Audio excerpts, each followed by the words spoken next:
저희들이 고린도 후서를 보면서 사도 바울이 고린도 교인들을 향한 그 마음이 얼마나 애틋하고 따뜻했고 얼마나 그 사랑의 깊이가 깊었는지를 우리가 알 수 있습니다. 1년 6개월간의 그런 사역들을 통해서 그것들이 아주 자세하게 기록되어 있지는 않지만 그들이 고백했던 또 사도 바울이 나타냈던 그런 마음들의 표현들을 보면 1년 6개월간의 그런 사역 기간 안에서 사도 바울이 얼만큼 그들을 위해서 애쓰고 수고하고 사랑하고 헌신했는지를 우리는 깊이 알 수 있게 됩니다. 그런 고린도 교인들과의 그런 사랑의 사귐들이 풍성했던 그런 관계들이 깨트려진다라고 하는 것은 너무나 큰 고통이었겠죠. 그래서 그 깨어진 관계들 속에서 사도 바울이 느꼈을 그 고통은 이루 말할 수 없었을 것입니다. 그래서 사도 바울은 그런 깨어진 관계 속에서 살아가는 그런 현실이 너무나 힘들었기 때문에 고린도 교인들을 향해 그들의 마음문을 열어달라고, 그리고 내가 전했던 그 복음의 내용과 자신의 어떤 진정성에 대한 변호들을 계속해서 해가면서 그들과의 관계의 회복을 원하는 것들을 계속해서 나타내 보여주고 있죠. 2절의 말씀이 그런 것이에요. 마음으로 우리를 영접하라라고 얘기하고 있죠. 이미 사도 바울은 6장 11절에서 그런 고백들을 했어요. 우리는 숨김없이 너희들에게 말하였고 우리는 너희에게 마음문을 열었다고 얘기하고 있어요. 사도 바울은 자기가 전한 모든 것들에 있어서 더하거나 뺀 것이 없이 숨김없이 너희에게 말하였다. 나에겐 거짓이 없다. 그렇고 우리는 너희들에게 모든 마음문을 열어서 대하고 있다. 그러니 6장 13절의 말씀과 같이 너희도 마음을 넓히라. 너희도 마음을 우리에게 내어줘라 라고 그렇게 얘기해주고 있죠. 지금 7장 2절에서 이 마음으로 우리를 영접하라라고 하는 그런 내용이 그 13절에서의 마음을 넓히라라고 하는 그런 내용의 반복이고 연속이고, 사도 바울이 가장 중요하게 생각했던 것은 이것이었어요. 그들의 고린도 교인들과의 관계의 회복, 그 안에서 주어진 복음의 영광이 훼손될까봐, 그리스도께서 나타내 주어진 그 사랑이 훼손될까봐 염려가 되었던 것이죠. 그래서 가장 시급하게 자기의 사도권을 변호하고 그들의 관계들을 회복하기를 원했던 것입니다. 마음으로 우리를 영접하라. 우리는 아무에게도 불의를 행하지 않고 아무에게도 해롭게 하지 않고 아무에게서도 속여 빼앗은 일이 없다. 자신이 여행의 어떤 그런 계획들을 변경한 것과 자기가 전한 복음의 내용과 사도권과 또 헌금의 그런 일들 속에서 나는 결코 해한 것이나 해롭게 한 것이 없고 너희들을 속여 빼앗은 것이 없다고 자기의 진정성에 대해서 계속해서 변호하고 있는 것이죠. 3절, 내가 이 말을 하는 것은 너희를 정죄하려고 하는 것이 아니라 내가 이전에 말하였거니와 너희가 우리 마음에 있어 함께 죽고 함께 살게 하고자 함이라. 그러면서 자신의 호소가 결코 자신의 의로움이나 자기의 정당성이나 자기의 우월감을 나타내기 위한 것이 아니라 그것을 통해 너희를 정죄하기 위한 것이 아님을 나타내 보여주고 있는 것이죠. 혹시나 자기의 사도 바울의 의롭고 거룩한 모습들을 통해서 그들이 당할 그런 상처들을 염려했던 것이죠. 혹시나 닥치지 않을까? 혹시 이 말을 통해서 오해해서 자신들이 그렇게 살지 못한 것에 대한 정죄의 표현을 사도 바울이 하지는 않을까? 라고 하는 그런 고백들이 있었던 것이에요. 그러니까 사도 바울은 이 고백 속에서도 그들을 염려하고 있었던 것이죠. 이것은 너희를 정죄하려 하는 것이 아니라 우리가 그리스도 예수 안에서 함께 복음에 참여한 자가 되었으니, 우리가 함께 죽고 그리스도 함께 사는 자가 되었으니 그 은혜의 복음을 함께 누리자. 예수 그리스도께서 걸어가신 그 십자가의 길을 우리가 함께 걸어가자 라고 하는 그런 고백이었던 것이에요. 사도 바울이 누렸던 그 복음의 영광이 자기 안에 머물러 있는 것이 아니라 함께 그들과 함께 그 복음의 영광을 누리고자 하는 그런 마음들이 있었던 것이죠. 나는 너희를 향하여 담대한 것도 많고 너희를 위하여 자랑하는 것도 많으니 내가 우리의 모든 환난 가운데서도 위로가 가득하고 기쁨이 넘치는도다. 2절에서는 세 가지 부정한 그런 부정어들을 사용하면서 얘기했었죠. 해롭게 한 것도 없고 불의를 행한 것도 없고 속여 빼앗은 것도 없다. 그런데 4절에서는 많은 것을 얘기하고 있어요. 나는 너희에 대해 담대한 것도 많고 자랑하는 것도 많고 모든 환난 가운데 위로와 기쁨이 가득하다 라고 하면서 긍정적인 것들에 대해서 얘기하고 있어요.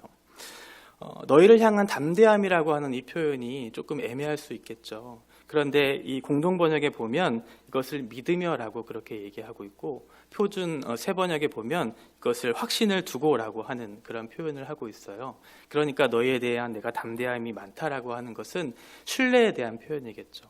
고린도 교인들을 향한 신뢰에 대한 표현이겠죠. 신뢰와 자랑과 위로와 기쁨이 내게는 너무나 많다라고 하는 것이죠. 사도 바울과 고린도 교인들이 서로에 대해서 그렇게 신뢰할 수 있고 자랑할 수 있고 위로와 기쁨의 그런 관계들을 그렇게 형성할 수 있었던 것은 결국 그리스도 안에서 서로를 발견했기 때문에, 그리스도 안에서 형제가 되었고 자매가 되었기 때문에 그렇게 할 수 있었던 것이죠.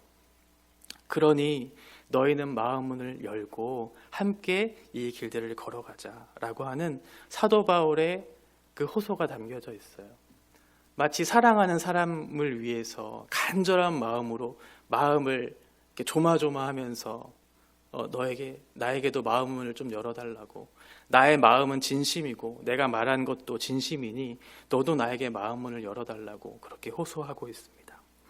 5절부터 16절까지는 우리가 세 번째 편지였죠. 눈물의 편지 또는 혹독한 통렬한 그 편지라고 일컬어지는 그 편지를 보내고 난 이후에 고린도 교인들이 그 편지를 보고 회개하고 돌이켰잖아요.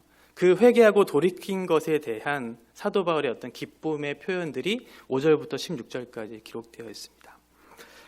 5절, 우리가 마게도냐에 이르렀을 때에도 우리 육체가 편하지 못하였고 사방으로 환난을 당하여 밖으로는 다툼이요 안으로는 두려움이었노라. 디도편의 세 번째 그 편지를 보내고 난 이후에 사도 바울이 그 편지를 정말 많이 기다렸겠죠.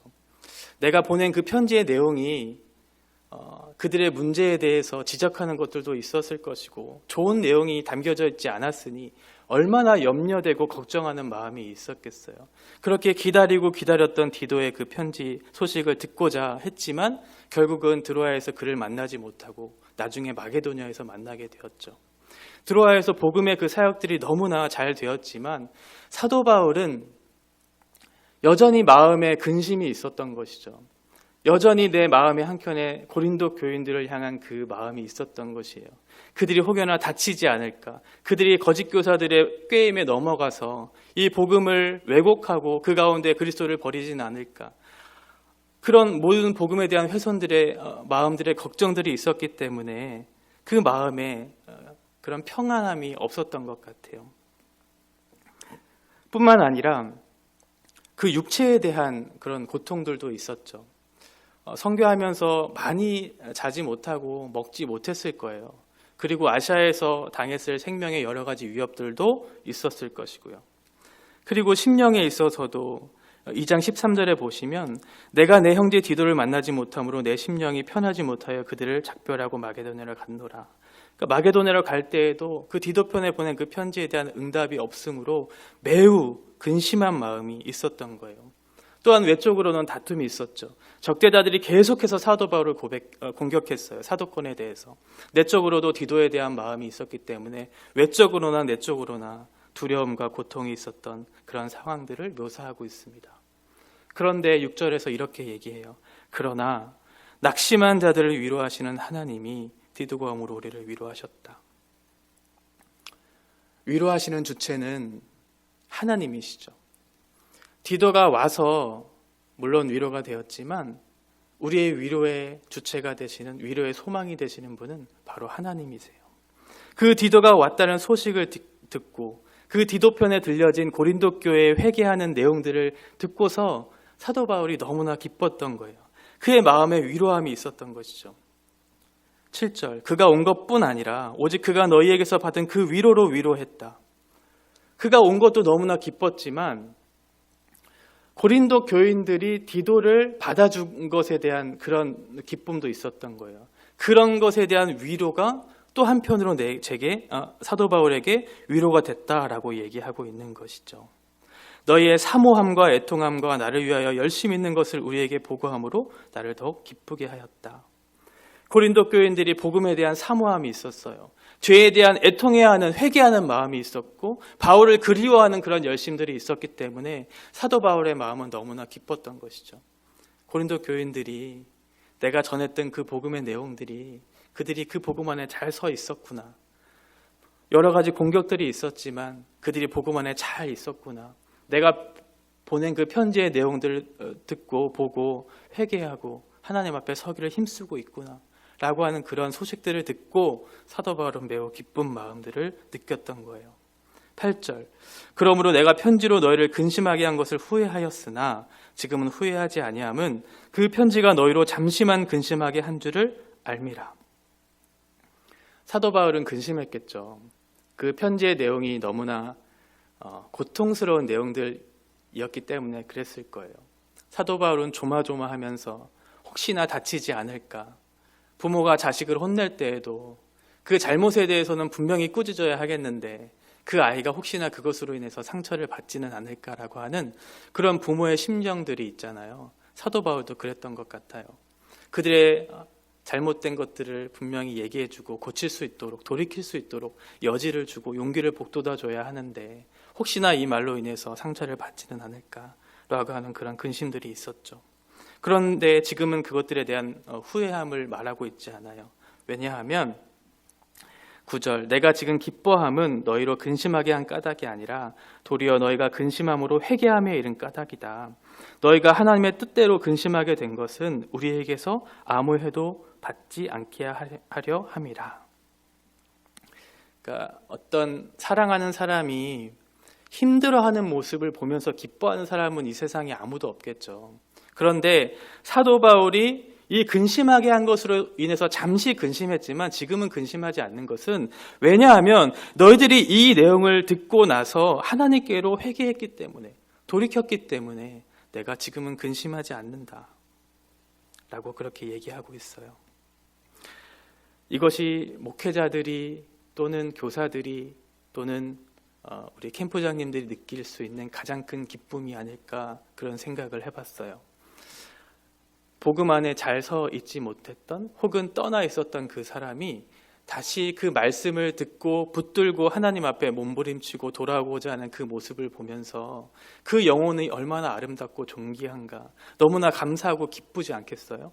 한 영혼이 돌아오는 것처럼 기쁜 일은 없을 겁니다. 사도 바울의 그 마음이 이거였을 거예요.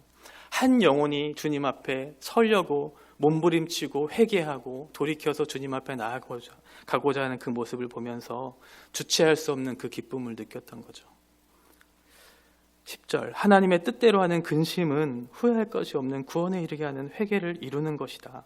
그러나 세상 근심은 사망을 이루는 것이다.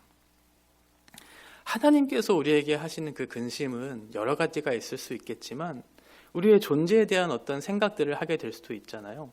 우리가 왜 어떻게 살아야 될지에 대한 모습들, 인간이 죄인이라고 하는데 왜 대체 우리가 왜 죄인이고 그 죄의 문제를 어떻게 해결할 수 있는가에 대한 그런 여러 가지 질문들이 있고 근심들이 있을 수 있잖아요. 하나님께서 우리에게 하시게 하시는 그 근심은 결코 사망에 이르게 하는 것이 아니라 회개에 이르게 하고, 회개에 이르게 함으로 그리스도를 믿고 구원을 받을 수 있는 그 구원의 영광을 누리게 하는 근심인 것이죠. 그러니 우리에게 반드시 필요한 그런 근심이겠죠. 그러니 하나님께서 하게 하는 그 근심이, 비록 내가 그 편지를 쓴 것에 대해서는 나는 후회하는 마음이 들 수 있었겠지만, 그러나 하나님께서 하나님의 뜻대로 하는 그 근심으로 인해서 너희들이 그것들을 통해 하나님 앞에 회개하고 돌이켰다면 너무나 감사한 일이지 않겠느냐.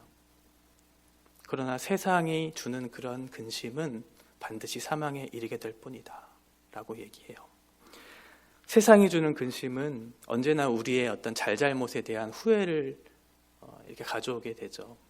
그런 후회 속에서 또 다른 방안들을 찾고자 노력하지만 결국은 영원한 것이 아닌 일시적인 방편에 불과한 것이잖아요. 그러니까 우리에게 정답을 줄 수 없고 뭔가를 줄 수 없는 그런 유한한 것이죠. 그러니 반드시 사망에 이르게 하는 그런 후회일 뿐입니다. 그러니 하나님께서 하게 하신 그 근심이야말로 구원에 이르게 하는 참된 근심이 되는 것이죠. 11절 보라 하나님의 뜻대로 하게 된 이 근심이 너희로 얼마나 간절하게 하며 얼마나 변증하게 하며 얼마나 분하게 하고 두렵게 하고 사모하게 하고 열심 있게 하고 벌하게 하였는가. 이 근심으로 말미암아 너희들이 이런 일들이 너희 안에 이루어졌다는 거예요. 고린도 교인들이 느꼈을 슬픔, 그 경건한 슬픔들의 내용들이 7가지로 나오고 있죠. 7가지 동사를 사용하고 있어요. 그런데 앞에 보시면 얼마나라고 하는 내용이 계속해서 반복해 나오고 있잖아요. 이 얼마나라고 하는 단어는 알라라고 하는 그런 단어예요. 이것은 보통 접속사 그러나라고 하는 그 단어를 사용할 때 쓰는 단어인데요. 이것이 동사 앞에 쓰여졌을 때는 이 동사를 강조할 때 쓰는 표현으로 바뀌게 됩니다. 그러니까 지금 사도 바울이 이 3번째 편지를 보내기 이전에는 이들이 느꼈을 문제의 심각성에 대해서 인지하지 못했던 것이죠. 그러나 사도 바울의 편지를 통해서 자신이 지금 겪고 있는 이 상황이 얼마나 심각한 것인지에 대한 것들을 알고 깨달았던 거예요. 그 근심으로 인해서 너희들이 얼마나 복음에 대한 간절함이 있었는가, 얼마나 자신의 잘못에 대해서 변증하려고 하는가. 잘못을 깨달았으니 당연히 변증을 하려고 하겠죠. 그리고 죄에 대해서 그 거룩한 이렇게 살지 못한 것에 대해서 분노하고, 또 복음에 대해 살지 못한 그런 모습 속에서 두려워하고, 복음에 대해서 사모하고, 복음에 대해서 열심 있게 하고, 또 그렇게 불의한 것에 대해서 침묵했었던 그런 벌에 대해서 두려워하는 그런 모든 상황들 속에서 너희가 그 일에 대해서 이제는 너희 자신의 깨끗함을 나타내었다라고 사도 바울이 얘기해요. 이전에는 비록 너희들이 그렇게 문제들을 일삼으면서 살아왔지만 내가 보낸 편지로 인해서 너희들이 근심하였고 그로 인해서 회개하여서 돌이키는 그런 상황들 속에서 결국은 너희 자신의 깨끗함을 너희들이 나타내었다라고 얘기하고 있죠. 이 나타내었다라고 하는 쉰 에스테 사테라고 하는 것은 고린도후서에서는 보통은 추천하다라고 하는 그런 단어로 사용됐지만 바울 서신의 다른 용례들 속에서는 입증하다라고 하는 그런 용례들도 사용되었다고 합니다. 그러니까 너희의 깨끗함을 너희 스스로가 입증하였다라고 하는 것이죠. 이 깨끗함이라고 하는 것도 하그노스라고 하는 형용사를 사용했어요. 그러니까 어떤 깨끗한, 정결한, 순수한 어떠한 형용사의 상태를 얘기하는 거잖아요. 이것이 명사로 바뀌면 하기오스거든요. 그러니까 거룩한 사람을 이야기해요. 그러니까 너희가 스스로 지금 거룩한 사람임을 입증하였다라고 하는 것이죠. 결국 너희들이 이 회개의 이 편지를 듣고 보고 나서 너희들이 하나님 편에 서기를 간절히 소망하고 회개하고 돌이켜 결국은 너희들이 하나님의 사람임을 입증한 것을 나타내 보여줬던 것이죠. 어떤 위기가 닥쳐왔을 때, 삶의 어려움이 닥쳐왔을 때 우리의 신앙이 증거되는 것처럼 지금 고린도 교인들이 그렇게 되었던 것이에요. 12절 그런즉 내가 너희에게 쓴 것은 그 불의를 행한 자를 위한 것도 아니요 그 불의를 당한 자를 위한 것도 아니고 오직 우리를 위한 너희의 간절함이 하나님 앞에서 너희에게 나타내게 하려 합니다. 바울이 이 편지를 쓴 목적은 바울 자신을 공격한 그 사람을 위한 것도 아니고 그 해를 입은 나 자신을 위한 것도 아니고 너희를 위한 것이다 라고 얘기하고 있어요. 너희의 그 간절함, 지금 11절에 나타나는 그 간절함들이 하나님 앞에서 너희에게 나타내게 하려 함이로라 라고 하는 것이죠. 그 거룩해지려고 하는 그런 싸움들, 내가 하나님 편에 있습니다 라고 하는 그런 몸부림들, 그런 싸움들이 결국은 자신의 어떤 신자됨을 증명하는 것이죠. 어떤 생명의 씨앗이 있으면 그 씨앗이 어떠한 형태로든 자라게 돼 있잖아요. 바로 그런 것이거든요. 복음의 씨앗이 우리 안에 담겨져 있는 거예요. 그리스도인들은 그 생명의 씨앗이 우리 안에 담겨져 있는 거예요. 그래서 그 그리스도로 인해서 그 씨앗이 자라가고 결국은 그렇게 아름답게 열매 맺어져 가는 것이죠. 그러니 그 형태는 미미할 수 있고 다르게 나타날 수 있지만 그리스도 안에 있는 사람은, 그 생명의 씨앗을 갖고 있는 그 사람은 반드시 어떠한 형태로든 자신의 신자됨을, 그 거룩해지려고 하는 그 싸움들을 반드시 싸워낸다라고 하는 것이죠. 사도 바울이 고린도 교인들이 자신의 깨끗함을 입증했던 것과 같이 그렇게 되는 것입니다. 13절 이로 말미암아 우리가 위로를 받았고 우리가 받은 위로 위에 디도의 기쁨으로 우리가 더욱 많이 기뻐함은 그의 마음이 너희 무리로 말미암아 안심함을 얻었음이라. 내가 그에게 너희를 위하여 자랑한 것이 있더라도 부끄럽지 아니하니 우리가 너희에게 이른 말이 다 참된 것 같이 디도 앞에서 우리가 자랑한 것도 참되게 되었도다. 디도가 가져온 그 소식 때문에 위로가 되었고 또 고린도 교인들이 디도를 영접한 것들 때문에 위로가 되었다라고 앞서 말씀드렸잖아요. 14절에 보시면 사도 바울이 디도에게 고린도 교인들을 자랑했던 것 같아요. 어떤 것을 자랑했을까요? 고린도 교인들을 자랑했던 것이 과연 무엇이었을까 생각해 보면 고린도 교인들의 어떤 됨됨이, 인성, 어떤 신앙 이런 것들을 자랑했을까? 쉽게 생각하면 아마 그렇게 생각할 수 있을 것 같은데 더 깊이 생각해 보면 사도 바울이 자랑했던 것은 뭐냐면 결국 사도 바울도 자기 스스로를 자랑하지 않잖아요. 사도 바울이 고린도 교인을 자랑했었던 것도 그 사람의 어떤 자격이나 조건이나 인성이나 신앙을 자랑했던 것이 아니었을 거예요. 그들이 하나님을 바라보는 그 신앙의 태도, 하나님 앞에 나아가고자 하는 그 거룩한 몸부림을 보면서 자랑했을 것이라고 생각을 합니다. 그들이 비록 지금은 잘 서지 못한 상태에 있지만 결국은 그들이 그리스도 안에서 예가 된 사람이기 때문에 하나님 앞에 서게 될 것이다 라고 하는, 하나님 앞에 살아가고자 하는 그 태도를 가지고 살아가는 사람이기 때문에 그렇게 자랑했던 것이죠. 15절의 말씀을 보면서 우리가 꿈꾸는 교회가 이런 교회여야 되겠다라는 그런 생각을 많이 했어요. 그가 너의 모든 사람들이 두려움과 떨므로 자기를 영접하여 순종한 것을 생각하고 너희를 향하여 그의 심정이 더욱 깊었으니. 디도가 온 것을 통해서 사도 바울이 기뻐했잖아요. 두 번째는 디도를 영접한 고린도 교인들 때문에 기뻐했잖아요. 15절에 보시면 고린도 교인들이 어떠한 사람인지, 어떠한 수준에 있는 사람들인지를 잘 나타내 보여주는 것 같아요. 지금 사실은 사도 바울이 고린도 교회에 가서 고린도 교인들을 만나고 건면하고 했었어야 하는데 사도 바울이 보낸 디도는 어떤 직책이나 어떤 권위가 있는 사람이 아니었을 겁니다. 그리고 사도 바울보다 고린도 교인들과의 관계성 속에서 그렇게 친밀한 사람이 아니었을 거예요. 그러니 고린도 교인들이 봤을 때 디도를 만났을 때는 별로 그렇게 달갑지 않은 그런 사람으로 여겨질 수 있었을 거예요. 또 하나는 디도가 가져온 그 내용이었어요. 그 내용 자체가 좋은 내용은 아니었잖아요.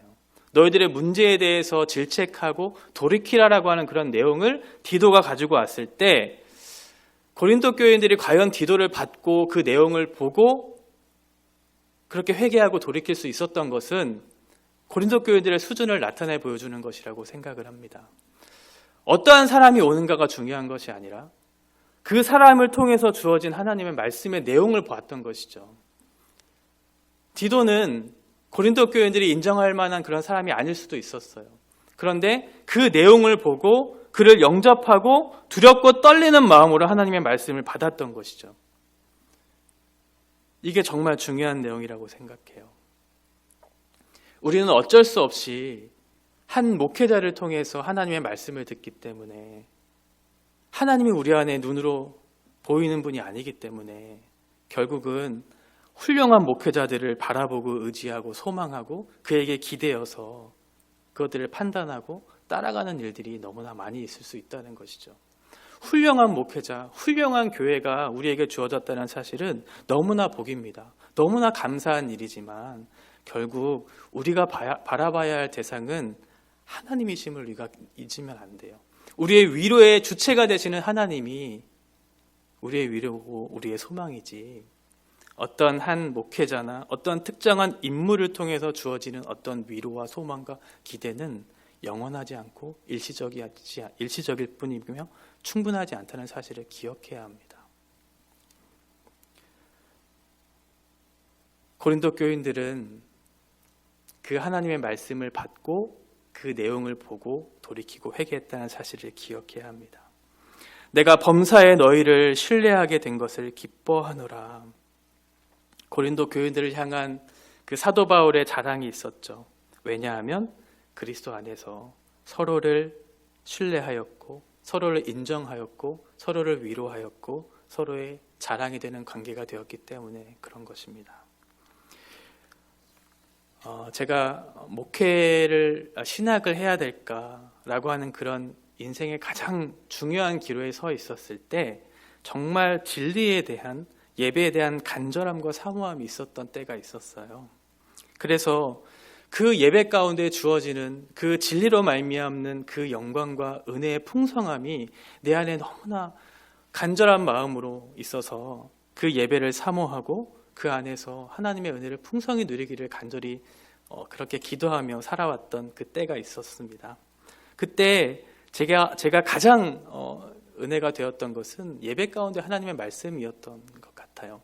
그리고 두 번째로 은혜가 되었던 것은 바로 나와 함께하는 지체들이었어요.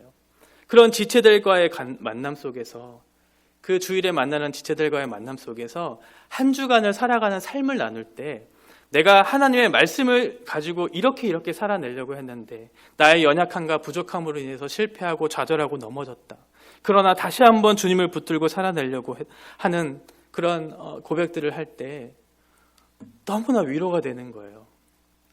비록 우리는 가난하고 연약하고 부족하지만 그 안에서 그리스도께서 우리와 함께 하신다는 그 사실을 붙들고 서로를 위해서 기도하고 그 말씀을 따라 살아내고자 하는 그 모습들을 보면서 위로가 되고 우리가 그리스도 안에 있다는 사실 그 하나만으로 인해서 서로를 보며 자랑이 되는 그런 관계들을 누리게 되었던 것이죠. 세상은 여전히 나를 위협하고 있고 세상은 여전히 나를 환난 가운데 두고 있지만 하나님께서 주시는 그 위로와 그 격려와 소망과 사랑은 세상이 감당할 수 있는 그것이 나를 옥매이는 것보다 더 컸기 때문에 그 위로와 소망이 제 안에 있었던 그런 경험들이 있습니다. 그 사람은 비록 연약하지만 그 사람이 그리스도 안에서 살고자 하는 몸부림과 은혜에 대한 갈망이 있었기 때문에 또 저도 그 안에 있었기 때문에 그리스도 안에서 함께 위로하고 살아갈 수 있었던 것이죠. 우리 우면동 교회가 그런 교회가 되기를 정말 간절히 바랍니다. 목회자들이 또 성도들이 서로를 보면서 깊은 사랑의 교제를 나누고 우리가 서로 그리스도 안에 있다는 그 사실 때문에 서로 위로하고 서로 격려하고 서로 자랑하는 그러한 관계가 되기를 원합니다. 그것이 사람을 통해서가 아니라 우리에게 위로를 주시고 우리의 소망이 되시는 그리스도 안에서 그리스도를 바라보는 그 길을 함께 걸어간다는 그 사실 때문에 함께 위로가 되고 자랑이 되고 기쁨이 되는 그러한 관계가 되어지는 그러한 교회가 되어지기를 간절히 소망합니다. 기도하겠습니다.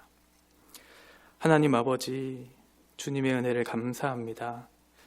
우리가 그리스도 안에서 하나님의 구원의 영광을 누리게 하신 것, 또 그 복음의 은혜의 풍성함이 우리 지체들 안에서 함께 나누어지고 또 그 안에서 함께 교제하고 또 그것을 통해 위로받고 소망하며 그리스도를 바라보게 하시는 하나님의 풍성한 은혜를 감사합니다. 하나님 바라는 것은 우리 우면동교회 모든 지체들이 우리가 그리스도를 바라보면서 그리스도 안에서 또 그리스도 때문에 함께 위로하고 소망하고 자랑하는 그런 관계가 되어지기를 원합니다. 사람을 바라보는 것이 아니라 사람을 통해서 기대와 소망을 품는 것이 아니라 사람을 통해서 실패와 좌절을 맛보는 것이 아니라 오직 우리가 바라봐야 할 우리를 향하신 예수 그리스도의 그 풍성한 은혜를 기대하면서 우리가 서로 격려하며 소망하며 믿음의 선한 싸움을 끝까지 싸워갈 수 있는 하나님의 참된 신자로 이 길들을 걸어갈 수 있도록 은혜를 베풀어 주시옵소서. 예수님의 이름으로 기도합니다. 아멘.